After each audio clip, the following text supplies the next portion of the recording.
Welcome to another chapter of the NoSleep Diaries. If you're new or you haven't already, please subscribe, for I'm posting daily stories.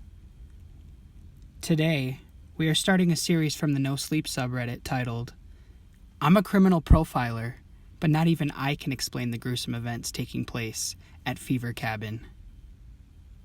Let's begin. The silence in the car was stifling. A tight, constricting rope of a marriage in shambles. As we drove to my late uncle's cabin with a trunk full of food, it was hard to believe that mere weeks ago, things between Camilla and me had been fine. Only one thing seemed certain now, and that was the fact that this damn lockdown was the worst thing to happen to our relationship in over 9 years of marriage. We had spent 3 weeks quarantined together in our apartment. I stared at walls while dealing with the sort of paperwork I usually handed off to my subordinates, and Camilla tried to paint with me, inadvertently hovering. The confinement was driving us insane, causing us to lash out at each other in ways we'd never done before. When I could no longer stand all the insults and eye rolls aimed at my general direction, I suggested a change of scenery. What better cure for cabin fever than to stay at an actual cabin out in the woods? The ultimate social distancing. Nature would give us some space from each other, as well as the freedom to roam and stay active. "Can you look at the fucking road, Paul?" My wife waved an arm over the dashboard. "Feels like you've caught every pothole on the way over here." "Sorry, dear," I said, mentally counting the crimes of passion that had crossed my desk over the years. 9 out of 10 times the victim knew the perpetrator. 8 out of 10 an ex, a boyfriend, or a husband had lost control of their rage. It didn't take as much as you'd think. Did she know that? No. They never did. My job as a criminal profiler took up 80% of my life, with never-ending business trips, overtime, and lecturing gigs. I was almost never home. It hadn't been a problem in the past, because we chose not to have kids, and Camilla had her paintings and art shows to keep her busy. We enjoyed the odd evenings and weekends we got to spend together, but our careers always came first. Initially, this common ground had made us a true power couple. Now, however, this was a fucking stupid idea. Camilla threw herself against the seat, folding her arms and pouting at the road in front of us. She always looked like a little girl when she did this, a prissy doll with light wavy hair and large blue eyes. Her temper tantrums were one of many things that had been endearing at first, but now drove me up the wall. That and the swearing. I had enough of it at my job. I didn't need to hear "fuck this" and "fucking that" every other word at home. The GPS had cut out a good 20 minutes back, but luckily, Camilla hadn't noticed. I was hoping we were heading down the right dirt road. I'd been up to my uncle's place every summer as a kid, and I thought I knew the way very well. Everything seemed familiar enough, even the heavy fog from the nearby lake that gave the woods that signature dark, ominous vibe. "Paul, what the hell is that?" Camilla bolted upright, staring out her side window. "Lock the doors! Lock the doors and don't slow down!" she cried. "What is it?" I demanded, driving steady and jerking my head to the right to see what she was shouting about. We were driving through a particularly sandy patch of road, and the wheels on the pickup struggled with some of the dirt piles and pits. A man stumbled out in front of the car, throwing 2 hands onto the hood. I hit the brakes, even though we were hardly moving at that point, and stared at the stranger. The man looked like a mess, covered in filth, grime, and what looked like blood. His clothes were torn, as though he'd just been mauled by a bear. There was true terror in those red-brimmed, bruised eyes as he began beating his hands on the hood of my pickup. A low, guttural moan filled the car as the man opened his mouth. It sounded more like a large machine grinding gears than a human voice. "Jeez," I gasped, watching streaks of blood streaming down the man's chin as he continued wailing.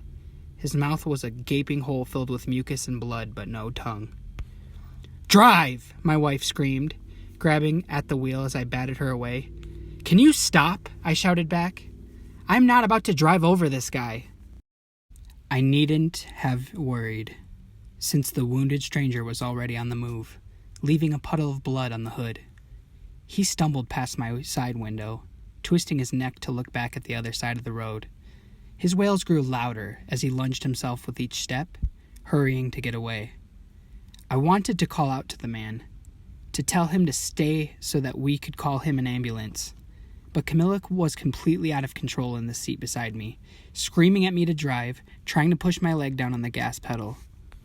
So I pedaled it, and after a couple of false starts, we sped the rest of the way to the cabin.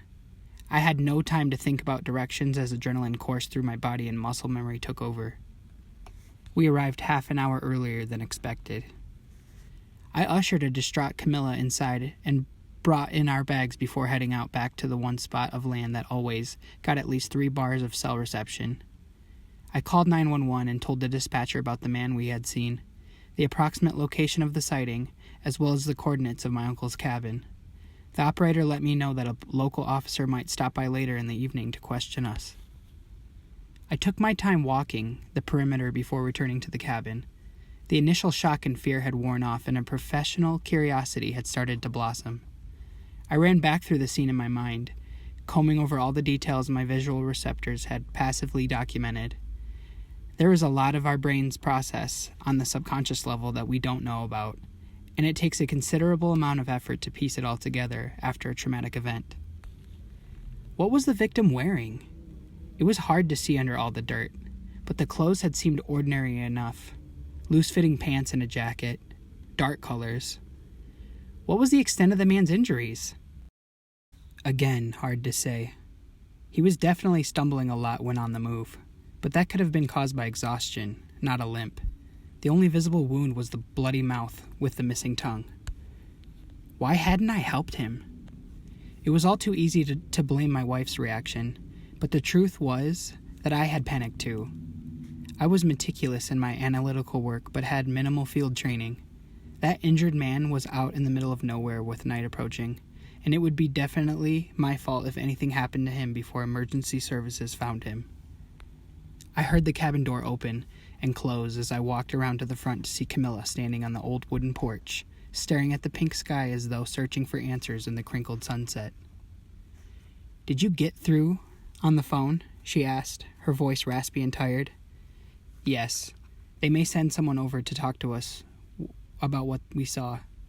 I walked up to her, attempting an embrace, but she shrank away from me, her tired eyes narrowing. "We shouldn't have fucking come here." Her lips trembled as her voice grew accusatory. "We're out in the middle of nowhere. What the hell, Paul? We are how far from the place we saw that man? Maybe 20, 30 miles? How screwed are we if whoever did that to him comes for us too?" "Camilla, you need to calm down," I said, already knowing it was the wrong thing to say before the words were out of my mouth. "No, we need to get the hell out of here," she snarled, and we both winced at the malice in her words. This wasn't us. How did we become the stereotypical bickering couple we swore we'd never be? "All right," I snapped back. "Do you want to get in the car and drive through the same jacked up road, only in the dark? We can go right now if that's what you want." Camilla hesitated, hugging her body defensively before giving me a resigned shake of the head. "Most likely, that man that we saw was involved in some freak accident. Less likely, but also possible, he had an unfortunate encounter with a wild animal. Least likely of all, he was running from another human being. I didn't see any legitimate marks on his wrists, and it's pretty damn near impossible to mutilate a live victim without restraints. If you really can't get over this, we can head home around midday tomorrow. That's when the fog settles. But I swear, Camilla, if we're going back to the city, one of us needs to check into a hotel room or something, because I cannot spend another day fighting like this." I was hyperventilating by the end of my speech, but it felt good to finally bring up the topic of separation, however temporary. Camilla opened her mouth in a stunned silence, with pure hurt written on her face. I'd never spoken to her so harshly before. "Hi there, folks," a deep voice interrupted us. I turned to see a tall, uniformed police officer strolling down the road to the cabin. The man looked to be in his early 40s, with gray flakes speckling his trimmed beard and dark sideburns poking out from his police cap. He wore aviators, even though it was nearly dark, and had not been sunny earlier in the day. There was a polite, duty-like smile plastered on his face, the type you might expect from a cashier informing you that your credit card has just been declined. My right hand instinctively went to my side, grazing the concealed semi-automatic through my jacket. "Hello, officer," I replied. "My name is Paul Fever, and this is my wife, Camilla. We weren't expecting you to see you this soon." "I'm sure you weren't," the man replied in a manner so artificially cheerful that I shuddered. "My name is Officer Harry Bullock, and I'm here to take the statement about the man you saw on the road today." "Sure thing, officer," Camilla piped up, extending an arm to the cabin door. "Perhaps you'd like to come in to discuss things further." Officer Bullock's false smile widened, exposing a thin line of yellow, crooked teeth. He raised a hand up to his sunglasses and slid them down his nose, revealing two expressionless, black eyes that ran down my wife's body. "Why, thank you, ma'am," he said, taking a step forward toward the cabin. "Wait, stop." I cut him off. "Could we please see your badge and ID, officer? I don't mean to be rude, but an officer showing up to a secluded cabin on foot is a little odd. I know for a fact that the nearest police station is about 30 miles up north. I went up there to consult on a case not too long ago." The man claiming to be an officer took a step back, readjusting his aviators and losing the false smile. "I parked my patrol car further up the road because I didn't want to get stuck in the sand," he said, turning to walk back. "If you follow me, Mr. Fever, I can show you all my credentials." "No, I think we'll wait for you to go fetch them," I called after the man, who was already halfway up the path. "You just knock on the door when you get back, officer." Turning to Camilla, I quietly said, "Let's get back inside the cabin and check the locks on the windows and doors. I don't think that man was a cop." My wife's eyes grew wide with fear as she looked from me to a retreating figure, then back at me again. "What the hell, Paul? What are we going to do?" "Don't panic," I said, guiding her inside and securing the deadbolt behind us. "Old Johnny Fever built this place to be safe against just about any threat you could ever imagine. We'll ride out the night and head back as soon as the fog clears tomorrow. There's too much odd stuff going on." Camilla nodded, and I couldn't help thinking how beautiful she looked just then. The years had not taken away from her much. Her skin was still clear and smooth, her blue eyes playful and bright. Wavy strands of her hair partially covered the side of her face, and I instinctively moved to tuck them back behind her ear. She didn't pull away this time, allowing me to take her into my arms and hold her for several minutes. "Do you think that man will come back?" she mumbled into my shoulder. "I don't know," I admitted. "I don't think so." "Not in disguise anyway," I thought to myself, not wanting to scare her. We set about unpacking the food, clothes, and other stuff we'd brought with us. There was a lot of it since we had intended to stay until the lockdown was called off. We were both very quiet during this time, probably straining our ears to hear any knocks on the door. Part of me hoped I'd been wrong about the Officer Bullock, but after he'd not come back for over an hour, I was forced to accept that my suspicions were right. Something very strange was going on. I stared out of the small kitchen window after finishing up my dinner dishes, my mind heavy with implications of the day. "Paul, are you finished with those?" Camilla stood in the doorway, wearing a negligee. Or the negligee, I should say, the light beige one that had practically hardwired my body to respond in anticipation.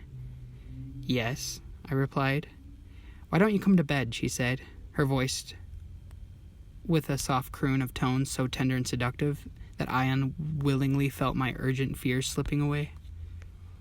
They came back when we had finished making love and Camilla dozed off in my arms. It was a good feeling, knowing the cover of my body was making her feel safe enough to relax. Having spent most of my adult life diving into the minds of the country's most sadistic killers, however, I knew just how flimsy of Shield's limbs could be. I wanted to protect her, us, but the weight of our predicament lay heavy on my shoulders.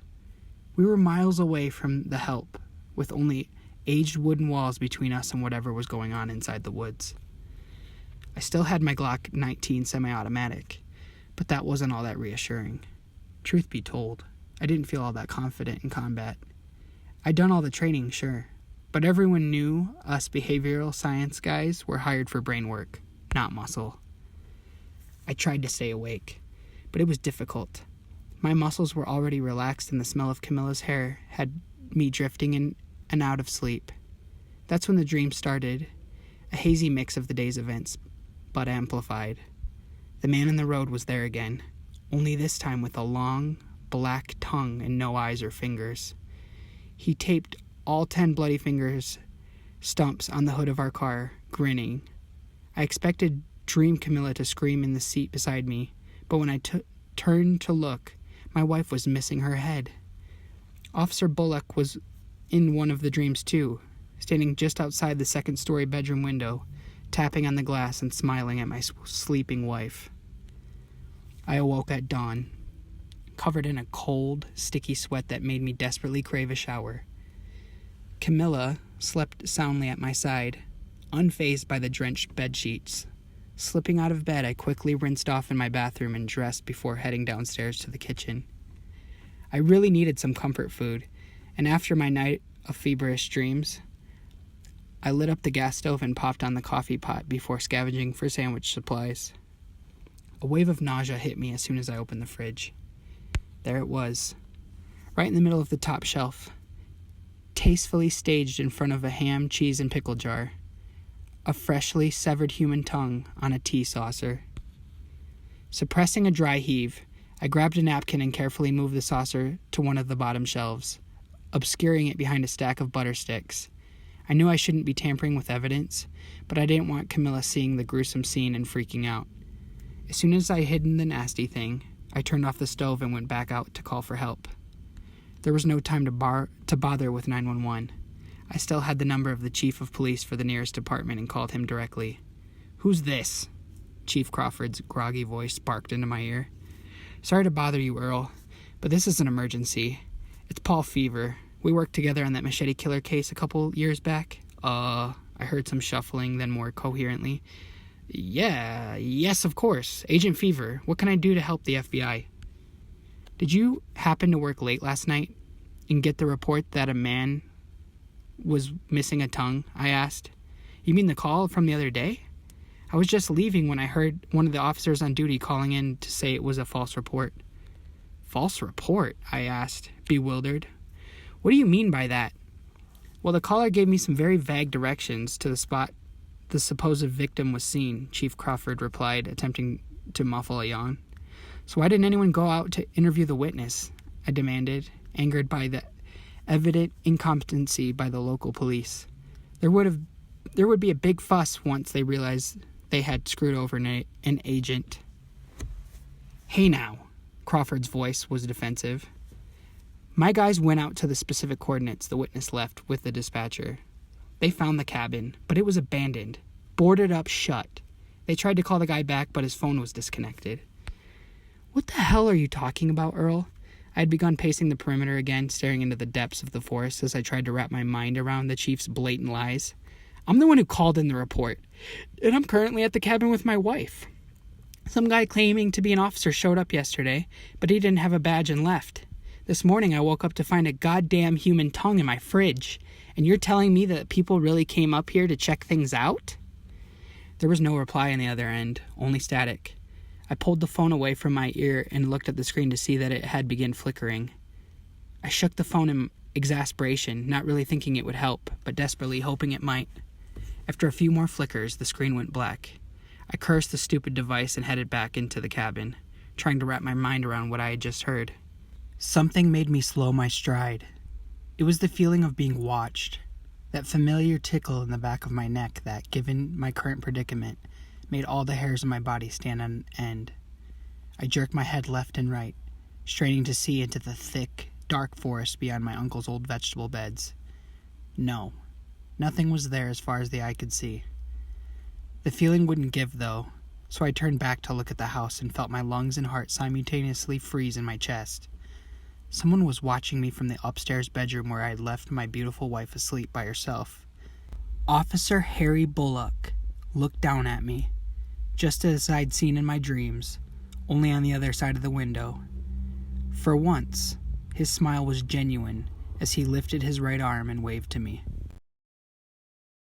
If you enjoyed this horror story, please leave a like, and if you haven't already, please subscribe. If you're looking forward to part 2 of this series, post it in the comments and I'll reply to you. Until next time.